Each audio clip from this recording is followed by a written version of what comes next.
guddiga doorashooyinka qaranka Soomaaliya oo magaalada Garowe kula kulmay madaxda dhaqanka ee gobolka Highland ayaa sheegay in la xaliyay khilaaf ka taagnaa kursi ka bannaan golaha shacabka baarlamaanka Soomaaliya oo laga soo doorto degmada Dhahar. Gudoomiyaha guddiga doorashooyinka qaranka Xaliimo Yare ayaa sheegtay in doorashada kursiga ka bannaan golaha shacabka ee baarlamaanka Soomaaliya la qaban doono maalinta Axadda isla markaasna laga heshiiyay khilaafaadkii jiray. buuxintaas hab iyo nidaam anakoo raacayna shuruucdii hore u degsaneed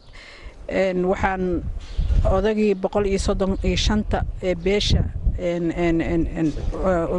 Dubays oo ahaa ugu jiray 135 ugu jiro oo mas'uulka ka ah inuu ergada noo soo gudbiyo asagoo la tashanayo odayaasha kala caaqilada ku xiga wuxuu noo soo gudbiyay 151 ergo oo noo soo gudbiyay 151 ergo waxaan ka hubsanay odayaasha in ay ku raacsan yihiin oo la tashtay waxaa noo cadaatay inay ku raacsan yihiin oo la tashtay waxaa marka ayada sidoo kale ayadana waxaan soo bandhignay in ay soo dalbadaan dadka tartamahaya ilaa ay hadda waxaa noo soo qortay 2 qof oo runtii waqtigii ku keenay hadda maanta markaan isku raacnay kursigii iyo asteentiisii oo odagii beesha iyo odayaashii kale kursiga iska lahaa ay noo cadeeyeen dariiqa ay ka soo mareen iyo siday ugu heshiiyeen iyo meeshay geeyeen waxaan cadeynaynaa berri oo jimco ah inaan ergadi xareyn doono hotel dejin doono sabtigana aan ergada siin doono tababarkii iyo habkii ay doorashada u galayeen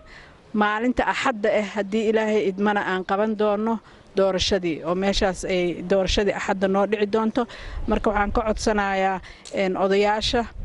iyo muxuu ahaay dawladda aan martida u nahayba inay gacan buuxda nagu siiyaan sidaan doorashadaas aan u qaban lahayn waxaa codsanay inaan ku qabanno baarlamaanka Suldaan Maxamuud Suldaan Cabdullaahi iyo qaar ka mid ah madaxda dhaqanka ee gobolka Highland ayaa iyana goobta ka hadlay sheegana in khilaafkii kursiga laga heshiiyay lana dooran doono cidda kursigaasi buuxinaysa. waxa weeye kursigaas uu banaanaaday xildhibaan Dhahar Cali Faarax Dhahar uu baneeyay isaga oo ujeedadiisu ay tahay inuu kursigaas u baneeyo oo anaguna aan raali kala nahay ka noqonay isaga markuu baneeyay ka bacdi aan raali ku noqonay beel kale oo walaalihiisa oo la yiraahdo beesha reer guuleed inaan halkan ka cadayno kursigaas oo markii horena Sinlaawe ku qoraa oo anigu aan ku qoray ka bacdi rabitaanka xildhibaankii baneeyay kursiga iyo rabitaanka beesha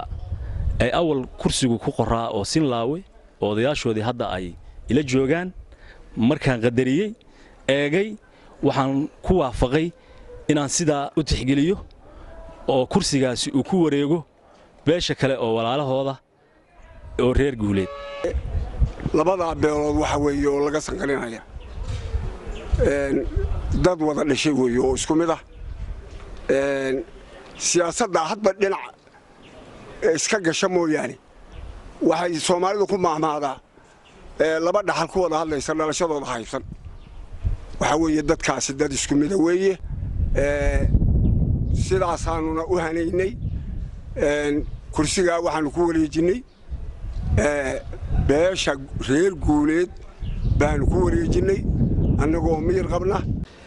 kursiga uu Dhahar Cali Faarax Dhahar baneeyay oo ku qoraa beesha Sinlaawe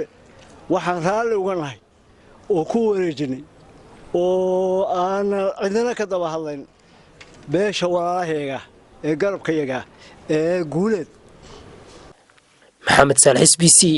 Garowe.